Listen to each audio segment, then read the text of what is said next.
Okay, so we will start with the scientific method. So regarding scientific method, you may have a vague idea. Maybe in plus 2 classes, you might have studied what is a scientific method. So basically, scientific method is the method used by scientists to make a discovery. So scientists are going through certain logical process. Then only they will be able to find something and convince the public or convince other scientists.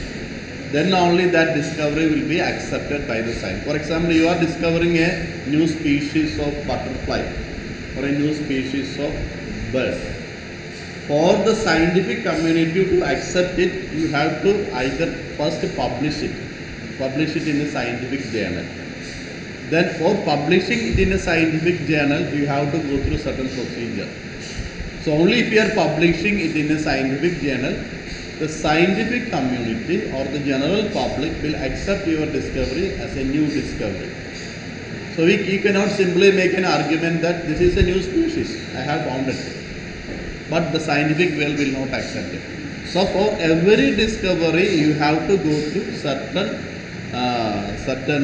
accepted practices. These accepted practices is what we mean by the name scientific method. So going to the definition of the scientific method, here you can see that it is a process for experimentation. That is how we should conduct an experiment. For example, the discovery of a new species, that is an experiment. It may be a field collection, but still it is basically an experiment. You are going to a forest and you are checking checking all the butterflies of that area, and you know that all the butterflies are already identified by someone. When you come across one new specimen, you found that it can be a new species. So you are checking with all previous records of butterflies or previous photos of butterflies. Then you found that this species or this specimen can be a new species. So that is you are going through a process. So that process of experimentation used to explore observation. Observation means what we are seeing. For example, you are seeing butterflies of an area. You are seeing birds of an area. You are seeing earthworms of an area. You are checking water for different types of algae. So these are all observations. So that process used for explore. Explore means to search. That is the meaning of the word, and answer questions. So that is the definition of the scientific method. It is a process of experimentation that we use to explore observation. How we are going to analyze our observation. So we are getting a lot of information. That information is what we call by the name observation. And we are going to answer certain questions, whether this is a new species of butterfly, whether this is a new species of snake or new species of earthworm. That will be the question that we are going to answer.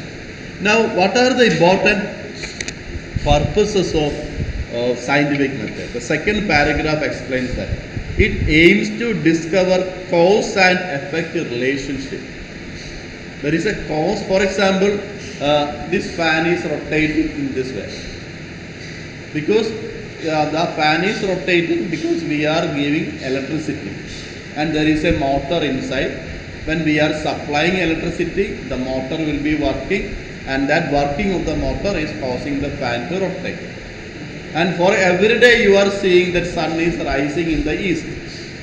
Why sun is always rising in the east?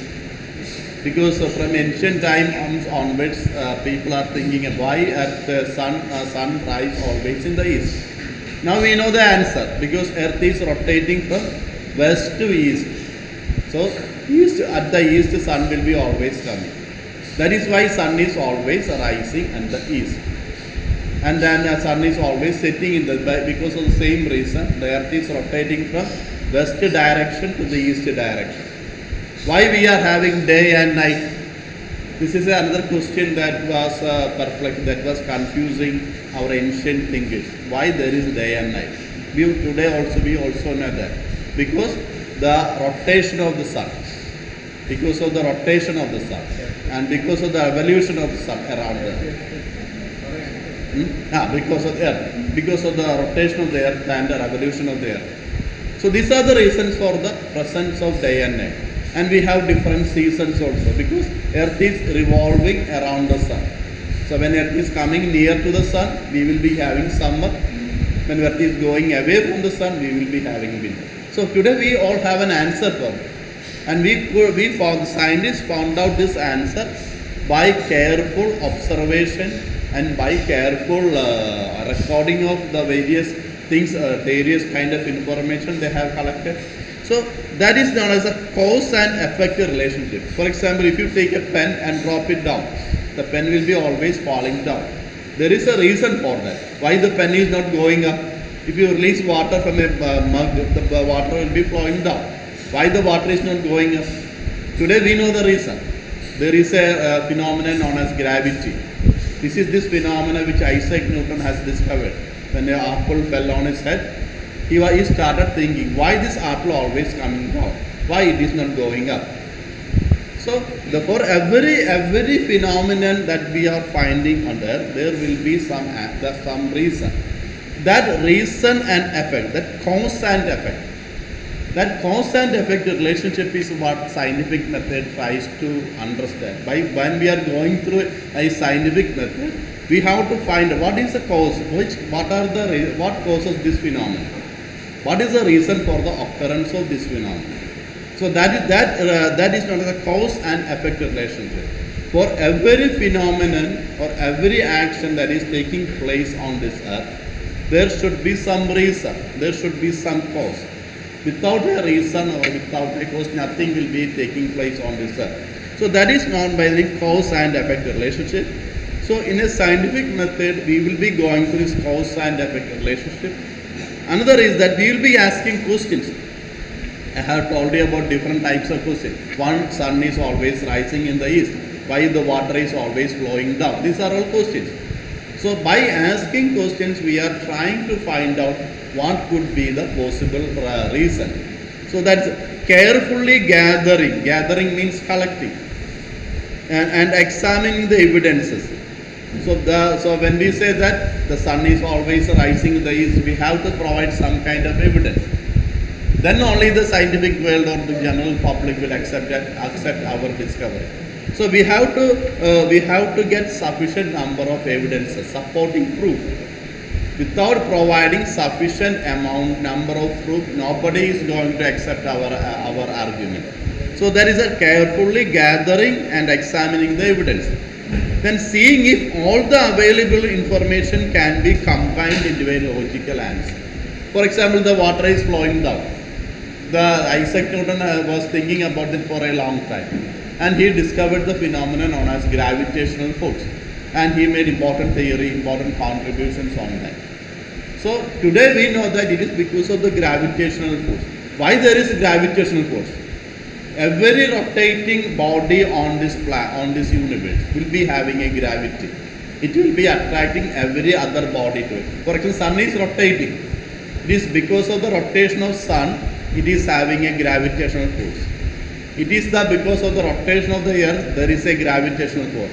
It is because of that gravitational force of the earth, the moon is lying near to the earth. If the earth stops rotating, moon will be drifting away from the periphery or from the neighborhood of earth. So every rotating object on the surface of the earth, on this universe, will be having a gravitational force. That is something that scientists have discovered. And regarding the gravity of the earth, the scientists are saying that inside the earth there is a magnetic lightning, and because of that, the core is a solid thing, and the rotation of the core and the magma is something that is causing the gravitational force. Some theories are like that. So we don't know. We don't have a proper answer still. So these are the methods that we are using in a scientific method. Here we have to that the first step in a scientific method. There are different steps in a scientific method, and the first and the most important method in a scientific method is we are making an observation. For example, I told you about that sun is rising in the east. It's an observation. We are having a winter season in December month. It's an observation. The water is flowing down, apple is coming down, falling down. These are all observations. So we are the first step in finding an answer is that we have to carefully observe or carefully see what are the different types of phenomena which are occurring on this universe. Then only we can find a probable answer or a possible answer. So in a scientific method, our attempt, our aim is to find a proper answer. For every phenomenon, there should be an answer. And that is what we mean by cause and effect relationship. Without a cause, there will not be any phenomenon. So what we are doing in the first step is that almost all scientific inquiry begins with an observation that piques means that creates curiosity or raises a question. Because when apple is falling down, it created a curiosity in the mind of Isaac Newton. So this is how the generally an observation begins. For example, when you are going to a forest or when you are walking around the compound you suddenly come across a new specimen and you found it interesting. You took photographs of that. You show it to your teachers, maybe to your other classmates. Then still nobody could answer. Nobody could tell what is the species. Then you may be trying to take more photographs. You take the photographs of the same specimen in different views, top view, bottom view, all you take. Then you may be sending it to some experts. So these are the methods that we are trying. So in a observation, when we are observing something, we have to observe it in a detailed manner. We have to observe it minutely. Then only we will be able to tell properly that that we had a genuine doubt that this is a new species. For example, here we have some examples. The examples from Charles Darwin. Charles Darwin was living during this period and he visited Galapagos Islands and he observed several species of finch. You have studied about Charles Darwin and you also know that his visit to Galapagos Island, an island around nearly 800 or 700 kilometers away from the coast of Ecuador. Now today Galapagos Island belongs to Ecuador. And what he found that there are different species, around 13 or 14 different types of finches are there. To most of us, these finches may appear similar. The only difference between these finches are on the beak. So the beak is different in each species. So that is the observation that Charles Darwin made. But if we are looking that, if myself or you are looking that, to most of these birds will be appearing similar because only very minute difference are there, and this difference mainly occur in the beak. So based on that, Charles Darwin was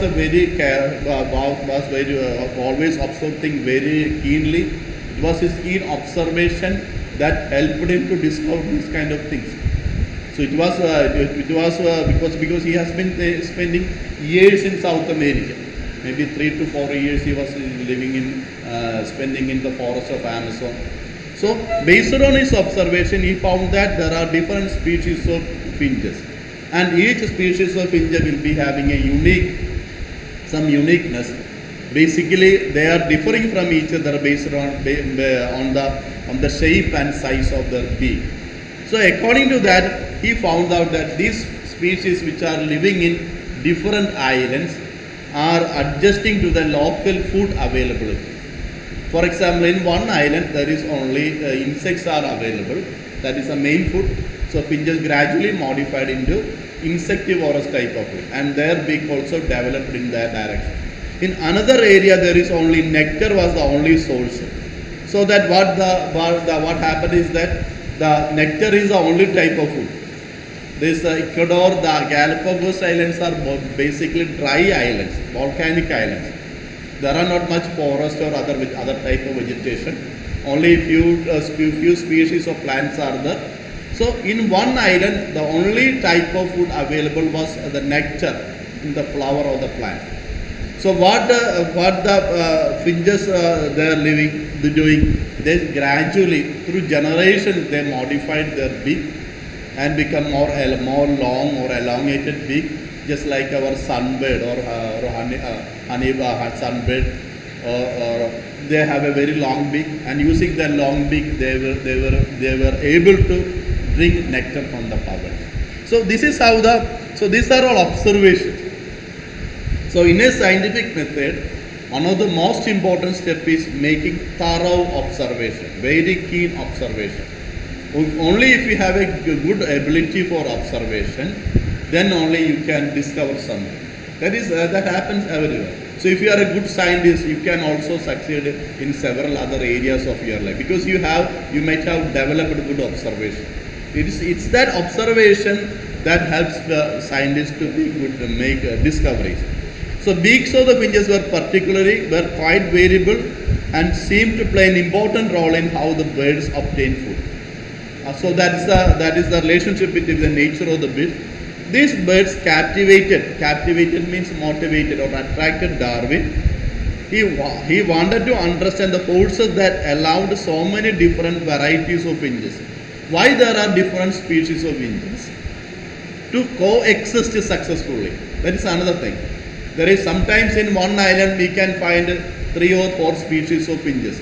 Same species are present in 3 or 4 varieties. Now we discovered that they are all separate species. Why they are living together or coexisting together?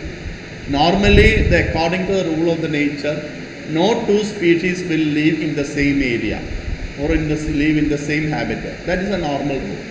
Because of competition, either one will be successful, other will get extinct. That is a normal rule. No similar species, no 2 species of the same requirement, same needs can exist together. That is a rule. That rule is known as Pauli's exclusion principle.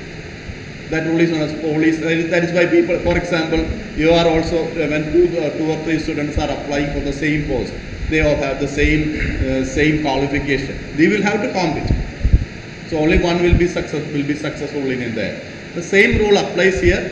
When 2 species are of the same needs, their food habits are all similar. Only one species will survive in the end, other will be perished. That is a normal rule, and Charles Darwin also know about this rule. And why the Charles Darwin was got so much motivated or so much interested is that 3 or 4 species are living together or coexisting together in the same island. So there should be some reason. And based on his careful observation, he found that even though they are different species, they have different types of, their food are different.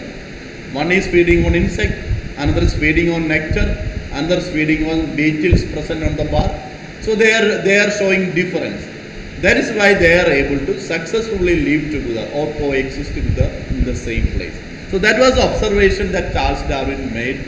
And it was this observation, and Charles Darwin also made an important observation. He knew every bird species in South America. It was because of that deep knowledge about the bird diversity of South America that he could identify that these birds which are present in Ecuador, in Galapagos Islands, are all finches, and their ancestors were all came from South America. So based on that observation, based on that previous knowledge, he could able to understand that these birds are finches of the South America. They came from South America and get evolved or get modified here based on the local habitat or local availability of the food. So these are the observations that Charles Darwin made, and it was this observation that made Charles Darwin to find out the theory that from one species, different species can develop. So why? How? Because from the original finches, original ancestral species of finches present in South America to here in Galapagos Islands, he is finding about 13 or 14 different species of finches. And they are all similar in their body, only difference is there in their beak, nature of the beak. So based on the different type of food, our food preferences, they developed different types of beak, and slowly they become different types of species also. So observation of the Charles Darwin that from one ancestral species found in South America, he observed that 13 or 14 different species, different types of finches are present here, and he come to a conclusion that from one species, different species can develop. That was the important discovery that he got. That is, and that rule is known as the origin of new species. Origin of new species and natural selection. He discovered all based on this observation. So observation is a very important thing in any scientific discovery. It is based on this observation that scientists are developing the new discoveries. So when we have a thorough observation, we start asking a lot of questions. That is the second step in a scientific method. There will be different types of, for example, a person with curiosity will naturally ask thousands of questions to himself. Why this is happening? Why the birds are of different types here? Why one single species evolved into or modified into 13 or 14 species? Darwin might have asked that question. Why there is a winter season in the December month?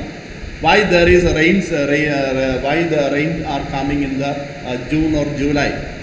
Today if you don't know the answer, we will be asking that question.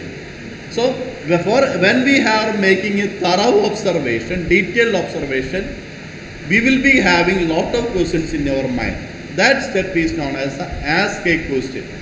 How much detail our observation, that much more developed, or that much will be the number of questions that will be coming to our mind.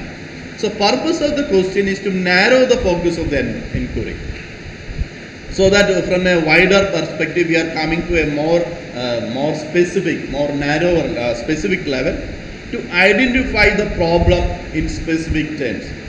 So according to the Darwin, he found that from one species, different species of finches can develop or evolve, and he found that it is possible that one species can gradually evolve into different species. It was based on that observation that Darwin found that.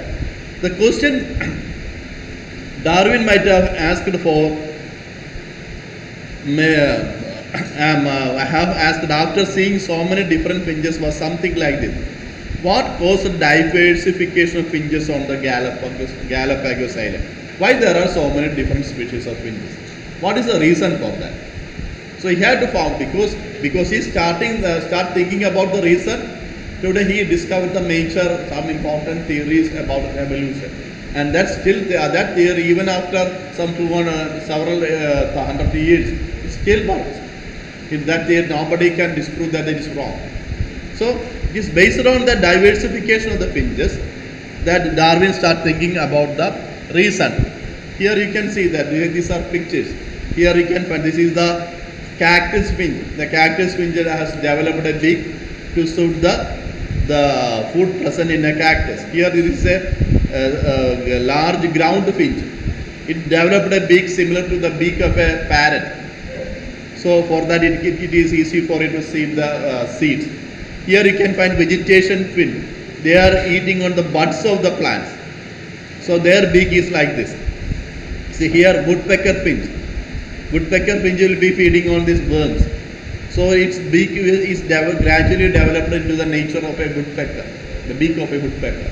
So based on the availability of the food, the different types of finches developed different types of beak.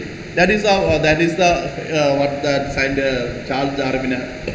Now here we have some more questions, like what causes the roots of a plant to grow downward? Why do roots are always growing downward? The scientists have conducted many experiments. You can also conduct. You can take a root and keep it downward, upside down. Even then the root will be always going downward. So there is a natural tendency of the root to grow in the direction of the gravity, which we call it as geotropism. And there is a natural tendency for the leaves or buds to grow in the direction of the sunlight, which we call as a phototropism. Today we have found the answer for that. But earlier scientists do not know Why roots are always growing downward? What is the reason that causes roots to grow downward? Today, because of the observation of several scientists, we know the answer. It is because of the phototropism and geotropism. Which car body shape reduce air resistance more effectively? You have square shaped car. We can have a rectangular shaped car. We can have triangular shaped car. We can have spherical shaped car. So normally if we look at the body of a car, they are designed in such a way that it creates minimum resistance to air. That's why the body of the height of the car will be always a little, they won't be very high. But you take there is one car called Wagoner. There is only one company that produces such high big tall car. The problem is that if you drive Wagoner in a highway, there will be a body shaking or body because of the effect of the wind. So other companies are not going in that direction. So they always keep the height of the car at a minimum level, so that there won't be much resistance from the wind. So there is a certain shape which are acceptable. Then that shape gives the maximum speed for the car and minimum resistance while driving in a highway. Then what causes coral bleaching? Coral bleaching means, because of the increase in temperature, what happens is that on the outer surface, the corals are mainly colorful organisms. The color of the coral is actually due to certain algae or certain diatoms which are growing on the outer surface of the coral, the body of the coral. When there is an increase in temperature, what will happen is that these algae will die. When algae are dying, that will result in the death of the algae, and after that there will not be any algae growing on the outer surface of the coral, and coral will be colorless, or it will be showing its natural color, that is white, the color of the light. That is the reason for coral bleaching. Then does green tea reduce the effect of oxidation? You can try to find out yourself whether green tea is more useful. If you are taking more oxidation, there is an increased chance that your skin can become age faster. So people are thinking of drinking more green tea. Then what type of building material absorb most sound? So these are all questions which scientists are asking about themselves, and based on their observation, they have now found out different answers. So coming up with a scientific question isn't difficult and doesn't require a training as a scientist. Anybody can ask question. Observation is enough. Asking question is also not very difficult. And even if you don't know, still you can have a lot of questions. Why the stars are blinking? If you look at the star, you can find there are two types of star. One type of star will be always blinking. They are the actual star. And if you look at a planet, they will be appearing to you also like a star. But planets won't be blinking. And if you want to check, you download an app called Sky Map. You go to Play Store and download a map called Sky Map. Install that app and just show the camera in the direction of the moon. It will show moon there. If you show it to a planet, a star, it will identify which star is there. So you can easily identify. Try to find out yourself. That app is called a Sky Map. So asking question is not a problem. Finding the logical answer is the most difficult question. Of making observation may be difficult, but asking the question, people are always asking, why this corona is not dying? When the corona will stop? These are the questions we keep asking. Whether this new variant will come to India? These are all questions we are asking. But nobody has proper answer for that. Now, if you have ever been curious about something, if you ever wanted to know what caused something to happen, then you have probably always asked a question that could launch a scientific investigation. So, in any scientific method starts from asking questions. So these are the important steps that we are following. Then we have a number of more steps. The step 3 is how to formulate a hypothesis, and then about which we will be discussing then how to conduct an experiment. Then the last step is the analyze the data. These are all different steps which we will be discussing in the another class. So today we will be stopping with only two methods, and regarding the hypothesis we will be discussing in the next class. So you take down few questions. First question is, what is a scientific method?